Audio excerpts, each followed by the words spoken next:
இறை வழிபாட்டை விமர்சித்த அந்த இயக்கங்கள் திரை வழிபாட்டை போற்ற வச்சிருச்சு. கடவுள் வழிபாட்டை விட கதாநாயக வழிபாடு புனிதமானதுன்னு கட்டமைச்சிருச்சு. அது இப்ப அனுபவிக்குது. தொண்டர்கள் இளைஞர்களை அரசியல் படுத்துவது எவ்வளவு முக்கியத்துவம் வாய்ந்தது? இங்கு இருக்கக்கூடிய அரசியல் கட்சி தலைவர்கள் அதை சரியாக செய்கிறார்களா? தொண்டர்களுக்கு அரசியல் புரிதல் வரக்கூடாது என்று இங்கு இருக்கக்கூடிய சில கட்சியினுடைய தலைவர்கள் பாதுகாப்பதாக சில குற்றச்சாட்டுகள் இருக்கு. ஒரு அரசியல் கட்சி தலைவரா ஒரு ஒருங்கிணைப்பாளர் அது எப்படின்னா தொடக்கத்துல பேரறிஞர் அண்ணா என்கிற பெருந்தகை அவங்க வரும்போது காங்கிரஸ் கட்சியில என்னன்னா விடுதலையின் காயம் இருந்தது அந்த தொண்டர்களுக்கு. இப்ப நம்ம முன்னோர்களை எடுத்துக்கிறீங்களேன், எல்லாரையும் பார்த்து எங்க தாத்தா தெய்வ திருமகன் முத்துராமலிங்க தேவரோ, எங்க பாட்டனாரோ, இன்னொரு தாத்தா காமராஜரோ, கக்கனோ, சிவானந்தமோ, சிங்காரவேலரோ, எங்க முன்னவர்கள் எவரை எடுத்துக்கிட்டாலும் விடுதலையின் காயம் இருந்தது. சிறைப்பட்டிருக்காங்க. ஏன் எங்க ஐயா நல்லகண்ணு வரைக்கும் சிறையில் இருந்திருக்காங்க. அப்ப மீச முடிய ஒவ்வொன்னா பிடுங்கி சுருட்டால சுட்ட போது கூட, நெருப்பால சுட்ட போது கூட விடுதலை போராட்டத்திலிருந்து வெளியேறாத ஈகம் இருக்கு. அவனுக்கு அந்த காயம் இருந்ததுனால ஒழுங்கு இருந்தது. அதுக்கு பின்னாடி வந்த திராவிட இயக்கம் வரும்போது, அது பேரறிஞர் அண்ணா வரும்போது, அவரை சுற்றி இருந்த எல்லாருமே 100க்கும் மேற்பட்ட பெருங்கல்வியாளர்கள் தெரியும். நெடுஞ்செழியன், அன்பழகன், மதியழகன், உங்களுக்கு தெரியும். பாப்பா அவங்க கிட்ட ஒரு ஒழுக்கம் இருந்தது. மாலை நேர கல்லூரி போல நடந்தது. அவர் வரும்போதுதான் தமிழனுடைய இலக்கியமும் வரலாறும் பேரறிஞர் அண்ணா அவர்கள் வருகைக்கு பிறகுதான் தமிழக அரசியல் மேடையில சொல்லிக் கொடுக்கப்பட்டது. அதனாலதான் அளப்பெரிய மேதைகள் வந்தாங்க. எங்க மாமா காளிமுத்து போன்றவர்கள், இந்த நாஞ்சில் மனோகரன் போன்ற மேதைகள், உங்களுக்கு தெரியும். அவங்க பேச்சுகள் எல்லாம் அவ்வளவு சிறப்பார். பின்னாடி தன்னலம் மேல ஏறி இவங்க வர வர, அது எங்க ஐயா இருக்கார் பாருங்க, எங்க ஐயா சகாய ஐயாவை நான் ஒரு தடவை சந்திக்கும் போது, இந்த குடிமை பணிக்கு பயிற்சி கொடுக்கிற போது அவங்க என்ன சொல்லுவாங்கன்னா, மக்களுக்கு கற்பிச்சிட்டின்னா அவன் நம்மள கேள்வி கேட்பான், நம்மகிட்ட பதில் இருக்காது. அப்போ உனக்கு மக்களுக்கு இடையில ஒரு தூரம் இருக்கணும்னு படிப்பிப்பாங்களா.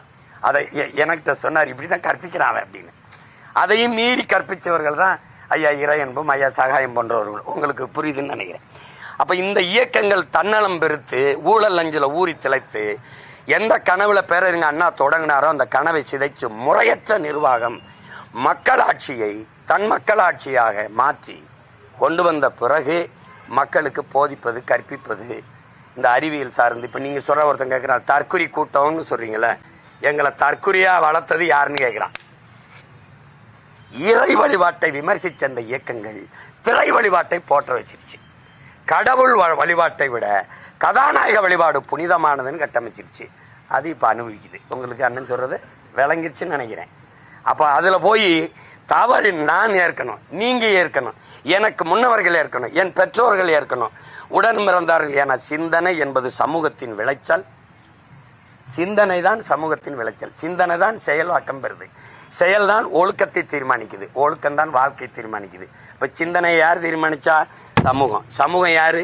நானு, நீங்களும், ஆட்சியாளன், எல்லாரும். இந்த தவறுக்கு யார் பொறுப்பா இருக்கணும்? எல்லாரும். சாராயம் குடிச்சு செத்ததை போய் சந்திச்சு பாராட்டிட்டு வந்தா அது என்ன சரித்திர சாதனையா?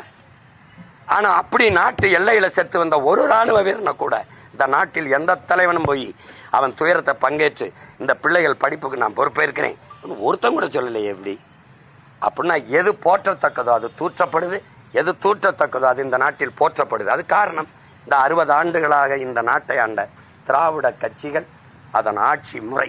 அதை நீங்க எவரும் மறுக்க முடியாது. எல்லாம் இருக்கு. இந்த எஸ்ஐஆர் இருக்கு, எஃப்ஐஆர், என்னத்தையோ போடு. ஓட்டு காசு கொடுப்பியா இல்லையா? இருப்பியா இல்லையா? இப்ப மோடி செஞ்சார்ல 10,000 போட்டார்ல பீகார்ல, நம்மால் 15,000 போடுறது கூட வாய்ப்பு இருக்கு. இருக்கா இல்லையா? இருக்கு. அதனால நம்ம அம்மாட்டெல்லாம் சொன்ன வங்கியில கணக்கு ஆரம்பிச்சு வச்சுக்கணும். என்ன தெரியும் நடக்கும்பா. 1000 ரூபாய் எங்க ஐயா 1500 தரேன் இருக்காப்ல. இப்ப பீகார் வென்றிருக்கு பத்தியில அந்த ஃபார்முலாவையும் அவனே சொல்றான், பீகாரை முன்மாதிரியா எடுத்துக்கிட்டு ரோல் மாடல் எடுத்துக்கிட்டு கொடுக்க வேண்டியதானே. ஏற்கனவே 10 லட்சம் கோடி கடன், இன்னும் 2 லட்சம் கோடியை கடன் ஆக்கிட்டு போக வேண்டியதானே.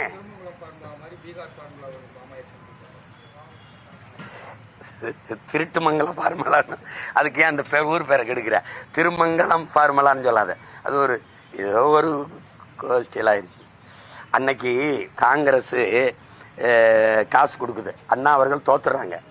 அப்போ அரையனா இந்த 50 காசு ₹1 அப்படி கொடுக்கறதுலயே அப்பவே பேசுறாரு. ஓட்டுக்கு எதற்காக இந்த காங்கிரசார் காசு கொடுப்பானேன்?